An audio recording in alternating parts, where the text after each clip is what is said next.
Irmãos, eu quero cumprimentar a todos com a paz do Senhor Jesus. Quero louvar a Deus por todos os inscritos no canal Rascunho Teológico. Eu sou o pastor Edivaldo Pereira. Nesta oportunidade estaremos dando sequência ao nosso panorama bíblico. Estamos estudando o panorama bíblico, fazendo o panorama bíblico, e nesta oportunidade vamos estar fazendo o panorama do livro de Eclesiastes, não é? Nós vamos falar do sentido da vida, nós vamos falar de um dos livros mais negativos que podemos ter na Bíblia, um livro muito pessoal, não é? Um livro muito pessoal, mas é considerado também um livro muito negativo. Não é que ele é negativo, é um livro que fala as realidades propostas na vida, não é? E não tem jeito, não é? Não tem jeito, são realidades desnudadas, ok? Sem disfarce, sem máscara, porque quem foi o escritor? O escritor nos diz todas as características que foi Salomão, não é? Filho de Davi, não é? Diz o Kohelet. Kohelet, o nome significa Kohelet, que quer dizer pregador, mestre, é alguém um orador em público, é alguém que dirige uma assembleia. O termo vem de corral, que significa congregar as pessoas, né?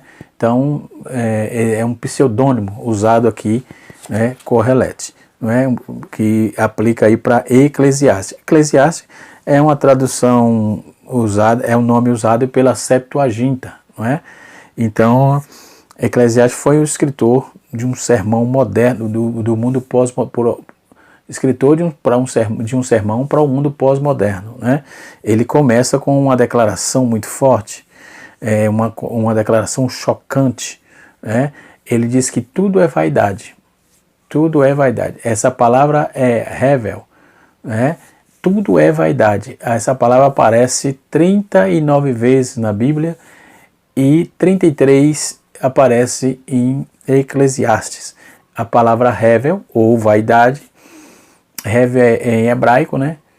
Que quer dizer vaidade, futilidade, ilusão, vazio, sem sentido, passageiro, efêmero, sem valor eterno, né? Então ele usa a frase vaidade e vaidade, tudo é vaidade, né? Ele trabalha bem logo no início, né? No versículo 2, ele vai dizer, tudo é fútil, ou seja, o autor ele estava frustrado com as injustiças, a incapacidade humana de endireitar o que está torto, de endireitar a si mesmo.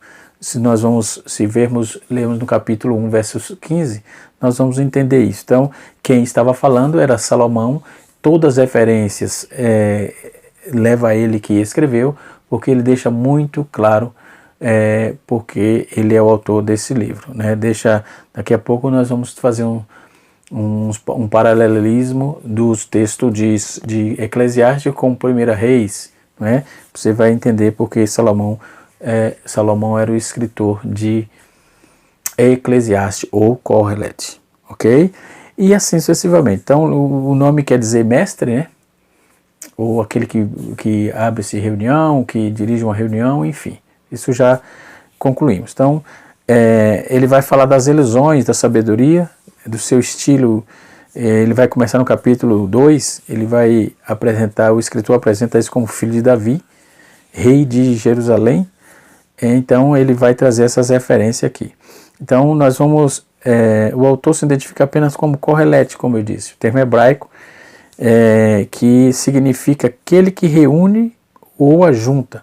E as maiorias das versões vai trazer Kohelet como professor ou pregador. Tanto que tem Bíblia que diz Eclesiastes ou pregador. A Bíblia, por exemplo, essa Bíblia aqui, nova Almeida atualizada, vai usar isso aqui. Ó, Eclesiastes ou pregador.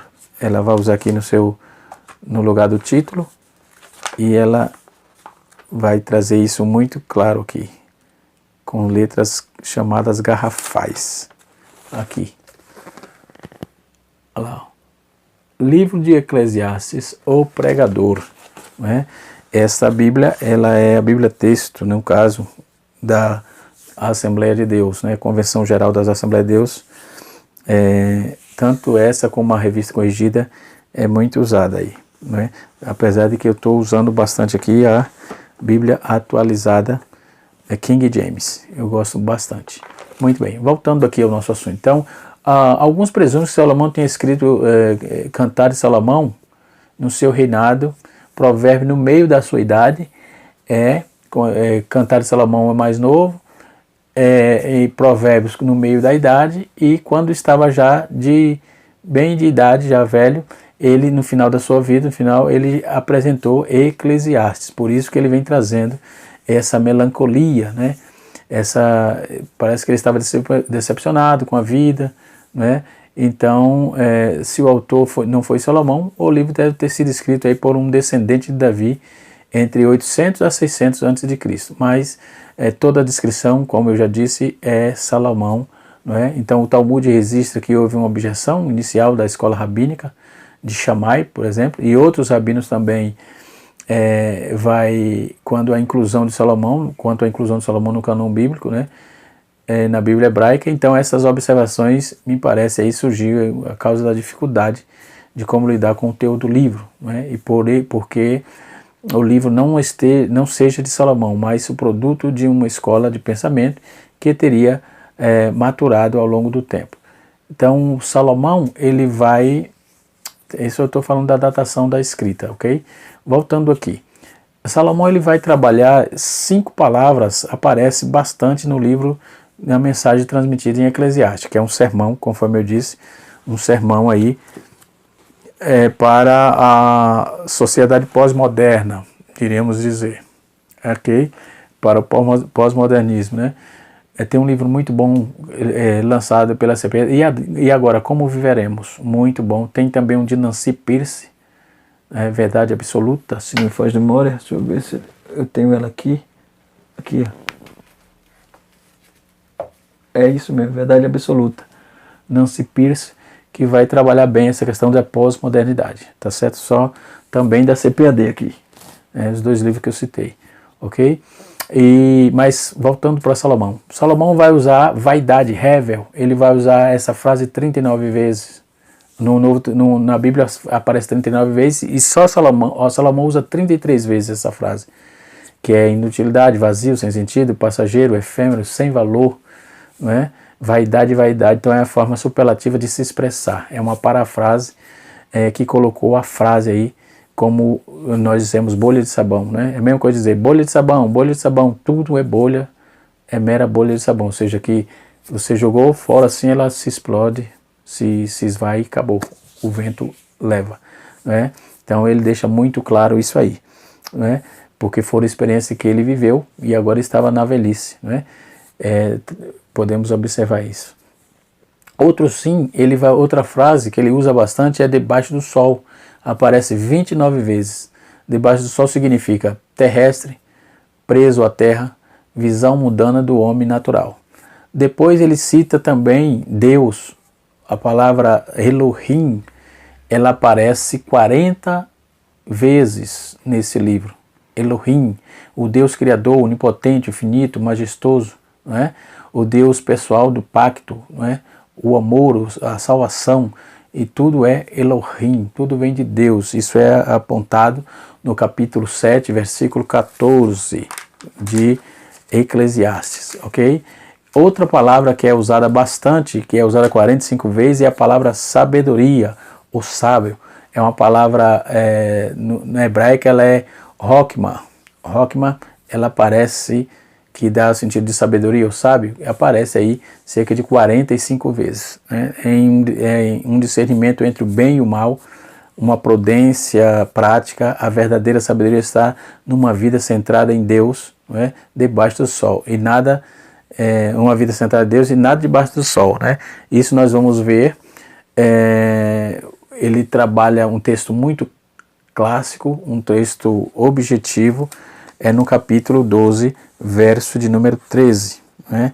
Quando Salomão escreve assim, finalizando o livro, ele diz assim: de tudo que se pode ouvir, a conclusão é esta: tema a Deus e guarde os seus mandamentos, porque isto é o dever de cada pessoa, isto é o dever de cada homem, ok? Então, a outra palavra que vai aparece 7 vezes, é olam. Olam é santidade, não é? olam, santidade. Ela aparece 7 vezes. Vai aparecer em Eclesiastes capítulo 1, verso 4, versículo 10, né? Capítulo 2, versículo 16, capítulo 3, versículo 11, capítulo 3, versículo 14, e no capítulo 9, verso 6, e no capítulo 12, verso 5. É um contraste aí do debaixo do sol e eternidade. Então, ela aparece aqui nesse texto, ok? Voltando a falar de Salomão, né?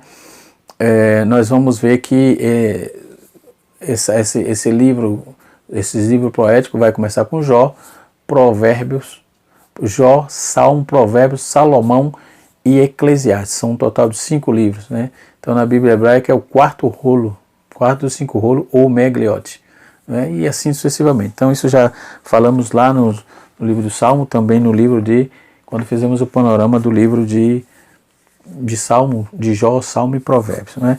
E assim sucessivamente. Então, dando continuidade aqui, toda essa questão da estrutura que Salomão apresenta, né, ele vai trazer a lume que esse termo, essa questão de vaidade, diz o pregador, né, é uma palavra aí que aparece, conforme eu disse, várias vezes, né, a saber, 38 vezes, e 33 no livro de Provérbios.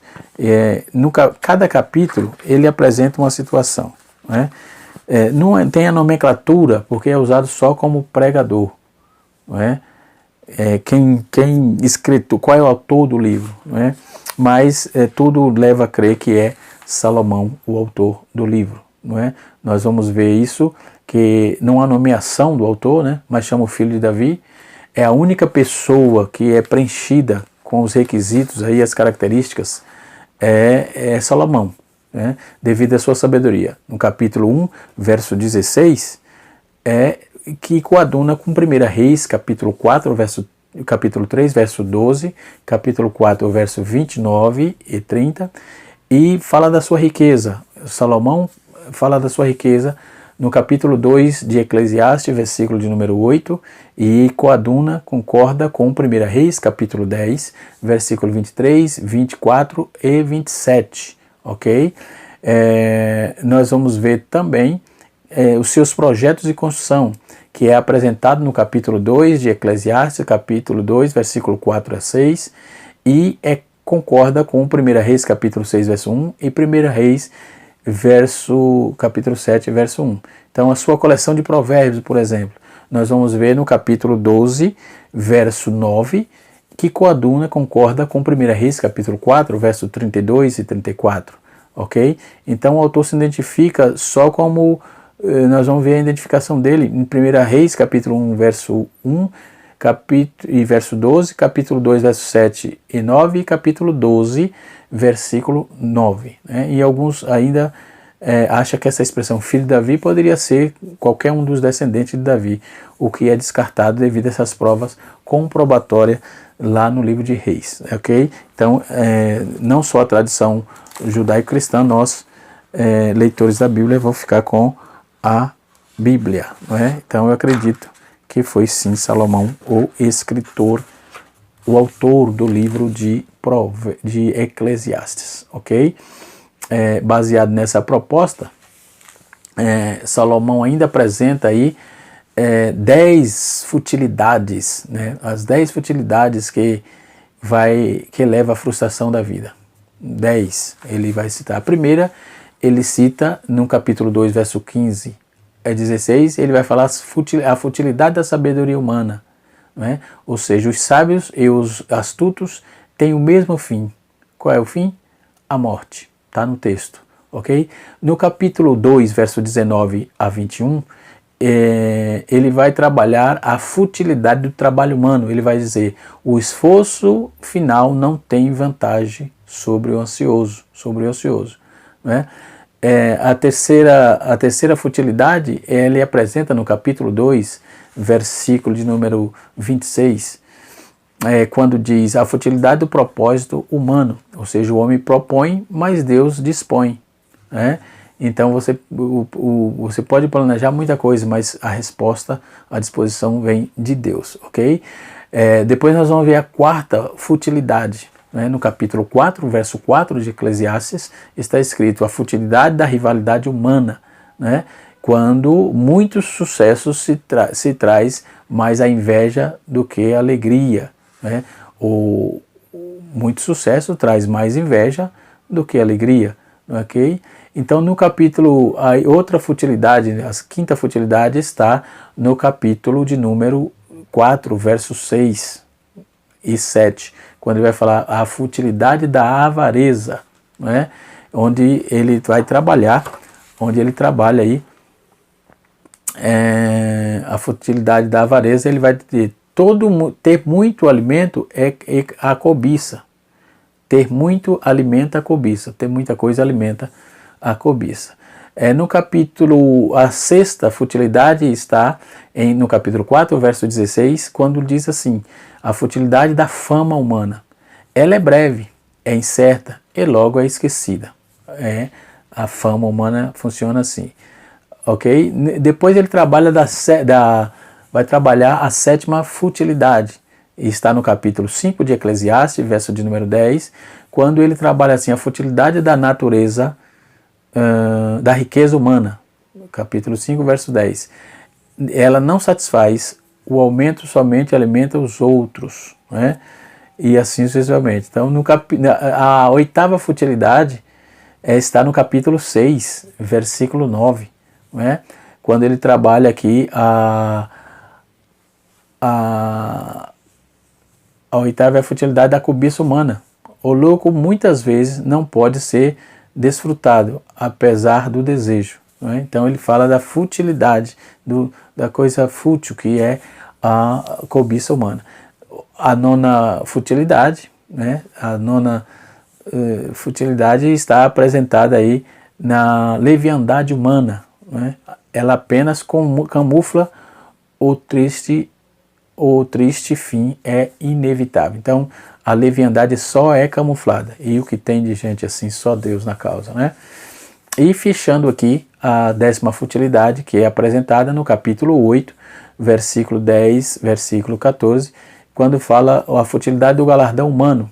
Troca de galardão, o mal é honrado e o bem é desprezado. Geralmente isso acontece, lamentável, mas é verdade. Ok? Então, podemos ver que a objetividade do livro, a verdade proposta no livro é de um homem experiente, de alguém que tinha conhecimento em torno disso, né?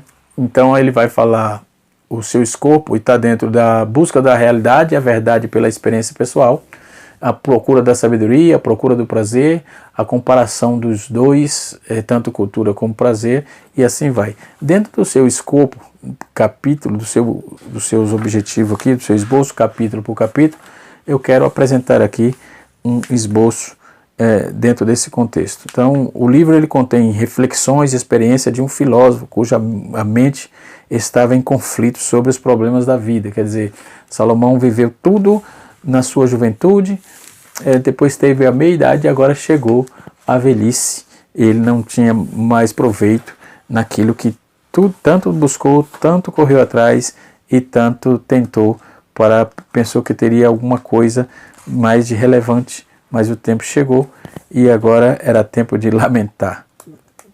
Que Deus tenha misericórdia de cada um de nós, né? Então, nós vamos ver que esse termo Hevel, ele é apresentado aí dentro de uma frustração que o rei Salomão, né, e agora na sua velhice, estava contando aí a sua miserabilidade, ou seja, a inutilidade de tudo aquilo que ele havia passado, ok? Nós vamos ver que no capítulo 1 e o capítulo 2 ele traz a reflexão, a introdução da rotina monótona da vida, a partir do capítulo 1, verso 1 a 10, de 1 a 11. Depois nós vamos ver a busca da satisfação, da felicidade humana natural, e não se encontra aí na aquisição da sabedoria, ele diz, né? No capítulo 1, verso 12 a 18. Depois nós vamos ver, não se encontra também no prazer humano, ou seja, no hedonismo, né? No capítulo 2, verso 1 a 3. Não se encontra também o que é que não se encontra? Né? Não se encontra satisfação e felicidade natural. Né? Não se encontra. Não se encontra, não se encontra na aquisição da sabedoria, não se encontra no prazer mundano, não se encontra na arte e na agricultura, capítulo 2, verso 4 e 6, não se encontra nas grandes posses, né? E assim sucessivamente. Ele conclui o texto. O sábio é superior ao insensato. Ele fecha aqui. O sábio é superior ao insensato, né? Do que o epicureu, ou seja, não há nada melhor do que comer, beber e gozar a vida. Era essa a conclusão do capítulo 1 e o capítulo 2. No capítulo 3, o ponto de vista do homem natural acerca da cansativa rotina da vida, entendeu? Ele vai dizer que há tempo para tudo. No capítulo 1, capítulo 3, versículo 1 a 8. No versículo 13 a 22, ele vai fazer a conclusão do materialista. Né? No capítulo 4, ele nos apresenta o estudo dos males sociais, afasta a fé, capítulo 4, verso de 1 a 15, e a partir do verso 16, ele fecha com a conclusão: tudo é sem sentido e inútil. Logo no capítulo 5, também vem o escopo, o conselho acerca dos deveres religiosos, no versículo 1 até o versículo 7, ele também trabalha no versículo 9 até o 17, a insignificância da riqueza, do capítulo 5. Ainda ele faz a conclusão que comer, beber e gozar a vida era importante, né? Tinha que fazer assim, no capítulo 12, capítulo 5, versículo número 18 a 20. No capítulo 6, ele fala sobre a falta de sentido de uma vida longa. Né? Não tem sentido uma vida longa. Era ele que dizia, que estava dizendo. Não é? Ele vai apresentar aqui, no capítulo 7, capítulo 6, não é? Versículo 3 a 12. No capítulo 7, ele apresenta uma série de ditos sábios, né? Que também é chamado de provérbios, né? No capítulo 7, versículo 1 a 27, a 24. Depois ele fecha as conclusões acerca da mulher mau, ou da mulher má, né? No capítulo 27, versículo 25 a 28. No capítulo 8, ele vai falar dos deveres civis, versículo de 1 a 5. No versículo 6 a 8, ele vai falar da incerteza da vida, não é? E a certeza do juízo divino e as injustiças da vida. Ele apresenta no versículo 10 a 14. E a conclusão epicureia, no caso, ele fecha no versículo de número 15. E a obra de Deus e o homem, no capítulo 8, versículo 16 a 17. No capítulo 9, ele vai trazer coisas similares que sucedem aos justos e aos maus. O túmulo é a meta da vida, ele vai apresentar. O homem é uma criatura de circunstância. Conclusão epicureia: comamos, bebamos, porque amanhã morreremos. No versículo 1 até o versículo 9 do capítulo 9, ele faz essa apresentação. Do versículo 13 até o versículo 18, ele apresenta a sabedoria é preeminente, ainda que às vezes não sejam apreciada. Ok? E no capítulo 10, ele apresenta vários ditos, que também é considerado como provérbios, né? E o contraste entre a sabedoria e a insensatez. No capítulo 11, ele apresenta os conselhos da longevidade, da generosidade, e ele, a partir do versículo 9 até o 10, ele vai, no versículo 9 até o 10, ele vai trabalhar os conselhos para os jovens. E no capítulo 12, ele traz uma descrição poética da velhice, não é? Quando ele vai falar de que os olhos, dos cabelos brancos, das pernas que ficam fracas, do estômago que não tem mais fome, e assim sucessivamente. Ele vai trazendo a partir do versículo 1 até o versículo 7. Depois ele vai falar das últimas palavras, onde ele chega à conclusão de que o fim é temer a Deus. As últimas palavras do pregador, e a conclusão final deve ser acerca do dever primordial do homem. Qual é o dever primordial do homem? Teme a Deus, porque esta é o fim de todos os homens. Não é? É o objetivo, é o dever de todos os homens. Então, segundo a tradução judaica, Salomão que escreveu Cantares, quando ele ainda jovem, Provérbios, quando estava na meia-idade, e Eclesiastes no final da vida. Ok? Esses pontos é importante para a gente sintetizar e marcar bem o nosso panorama aqui. Depois nós vamos observar que tem 5 características principais no livro. A primeira característica é o livro nitidamente pessoal, no qual o autor frequentemente emprega o pronome pessoal, eu. Né? Ao longo dos 10 primeiros capítulos ele vai usar esse pronome eu, né? Dentro da primeira pessoa aqui. Então, a segunda característica é sobre o negativismo subjacente do autor. O livro revela que a vida à parte de Deus é incerta e repleta de vaidade. Então a palavra vaidade ocorre no livro 37 vezes. Né? Salomão observa aí que a atitude negativista, os vários paradoxos e as inquietações da vida. Versículo 2, capítulo 2, versículo 3, capítulo 2, versículo 4, capítulo 8, versículo 12, capítulo 8, versículo de número 13, e assim se segue. Ok? A terceira característica é a essência dos conselhos de Salomão. Né? No livro ele está nos 2 últimos versículos. Teme a Deus e guarda os seus mandamentos, porque este é o dever de todo homem. Capítulo 12, versículo 2, versículo 3 e 14. 13 e 14. Né? Depois nós vamos ver a quarta característica é o estilo literário do livro, que é irregular. Seu vocabulário, a sintaxe são dos mais difíceis aí na língua hebraica. Né? Dos mais difíceis. Isso aí é de comum acordo. Todo mundo... porque ele não segura só ele não segue uma sequência, né? Ele vai alternando sempre. Né? Então não se encaixa bem num período específico de leitura hebraica. Ok?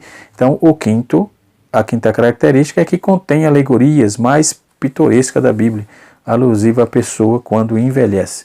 Capítulo 12, versículo 2 capítulo 12, versículo 2 a 7, que diz assim: antes que a luz do sol, isso é pitoresco, conforme o estilo de literatura, da lua, das estrelas, percam brilho, os teus cabelos, os teus olhos pensem, que as nuvens carregadas de chuvas jamais se afastarão de ti. Quando os guardados da casa caminharem trêmulos, os homens fortes andarem curvados, quando cessar o trabalho diário dos moedores, quando já se escurecerem, quando já serem poucos, né, quando por já serem poucos e olhares pelas janelas enxergarem apenas sombras e figuras turvas, quando as portas das ruas se fecharem, quando o ruído da moedura diminuir muito, os de despartes, que simples canto dos pássaros, mas o som de todas as canções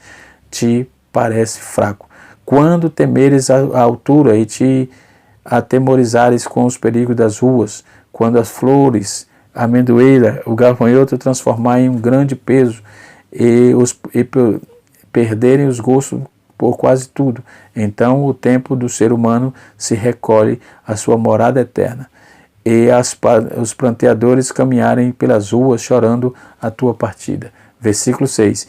Sim, com certeza, lembra-te de Deus antes que se rompa o cordão de prata e que se quebre a taça de ouro, antes que o cântaro se despedace junto à fonte e a roda se quebre junto ao poço, e do pó da terra, e pó retorne à terra, de onde veio, e o Espírito a Deus que o concedeu. Então ele vai trabalhar aí, e ainda fecha: que absurdo, que futilidade, tudo é ilusão, vaidade, vaidade, exclama aí o Correl, ou Correlete, o sábio finaliza: nada faz sentido, tudo é inútil. Então ele termina aí com essa alegoria pitoresca, não é? No capítulo de número 12. Então podemos observar, dentro dessas conclusões que fizemos aqui, que dentro do escopo que temos, podemos ver que toda a base escriturística do livro, ela tem um sentido de apresentar para o homem que tudo que se faz quando vem um juízo. Tudo que se faz vem um juízo, tem um sentido, não é? Então ele provoca aí grandes de opiniões aí tentando responder essas perguntas da vida. E na verdade devemos atentar para esse texto para que não possamos errar também, não é? Então, como devemos interpretar essa mensagem? Como devemos interpretar esse livro? Como devemos interpretar o que disse o pregador, né? Conforme está proposto aqui no texto? Como vamos trabalhar isso, né? Aí o que ocorre? Como devemos... nós vamos ficar impressionados com os pontos de vista, né? Que evidentemente contraditório, uma teoria persistente que defende que o livro é um diálogo com perspectiva contraditória apresentada como personagens diferentes. Eu não vejo isso dentro nem fator dentro da dramaturgia, né? O que nós vamos ver é que ele conta tudo o que ele fez na sua juventude e agora estava se refletindo na velhice, né? Então podemos observar que toda essa verdade apontada pelo pregador, agora ele estava vivendo aquilo, né? Estava contando o que estava vivendo. Então ele empregou provérbios convencionais, não convencionais, como seus colegas sabem, empregou dois tipos principais: a declaração, o chamado ditos sobre a verdade, né? Que simplesmente afirma como é realidade. Quem ama o dinheiro jamais ele se farta. Ele vai apontar para isso. Quem ama a mudança nunca se farta da renda, não é? No capítulo 4, capítulo 5, verso 10, ele aponta isso, né? E também nós vamos observar que em toda essas declarações, vamos ver a demonstração também, os conselhos, que consistem nas ordens com motivações. Esses provérbios são às vezes positivos. Lança o pão sobre as águas, porque muitos dias se acharão, às vezes negativos, não te apressem em irar-te, porque a ira se abriga no íntimo dos insensatos. Capítulo 7, verso 9. Então, é interessante notar o tanto de informações que temos aqui, entendeu? Dentro dessa visão, a partir do capítulo 1 também, nós vamos ver que tanto descobrimento científico, por exemplo, sobre a filosofia, sobre a sabedoria e filosofia, nós vamos ver sobre o capítulo 2, verso 1, a alegria, capítulo 2, verso 3, o álcool, capítulo 2, verso 4, a arquitetura, capítulo 2, verso 7 a 8, os bens, capítulo 2, versículo 8, a luxúria, né? Ele vai apresentar essas visões para nos advertir, para que não caiamos nessas fábulas do mundo, né? Então os provérbios ocorrem em dois pontos principais. Primeiro, embutidos em reflexões que reforçam aí, que nos aponta aí para razões principais que reforçam aí as conclusões que vamos ver. Age quase como um provérbio numérico, né? Que estava lá no livro de Provérbios, que são agrupados em seções, palavras de advertências no caso, né? Então o propósito do livro era, segundo a tradição judaica, nós vamos ver que Eclesiastes resiste às suas reflexões negativistas, né? E vai apresentar aí